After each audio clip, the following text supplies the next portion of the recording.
Television యాక్టర్స్ని అసలు తీసుకోరు అసలు తెలుసా మీకు? అసలు అసలు టీవీ ఆర్టిస్టులు వద్దండి. అవును. రీజన్ చెప్తారు, దానికి ఒక భయంకరమైన రీజన్ ఏంటంటే వాళ్ళని రోజు అలా చూసి ఫ్రీగా చూడడానికి అలవాటు పడిపోయారండి. వాళ్ళకి టికెట్ కొని థియేటర్కి ఎవడొచ్చి చూస్తాడు? ఈడెవడని చెప్పడానికి అసలు ఎవడైనా కానీ టికెట్ ఎగ్జాక్ట్లీ థియేటర్కి ఎవడొచ్చి చూస్తాడు వీళ్ళు చెప్పగలరా?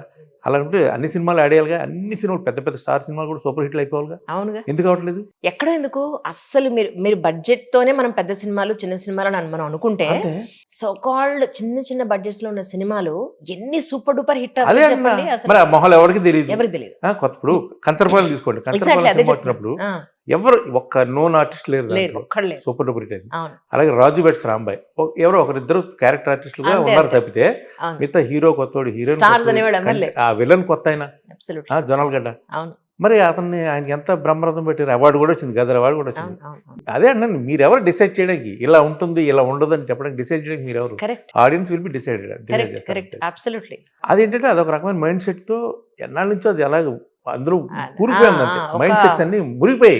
అది అవును. ప్రాబ్లం. ఇప్పుడు అవుట్ ఆఫ్ ది బాక్స్ వచ్చి ఆలోచించి చేస్తున్నది ఎవరంటే యంగ్ జనరేషన్ డైరెక్టర్స్.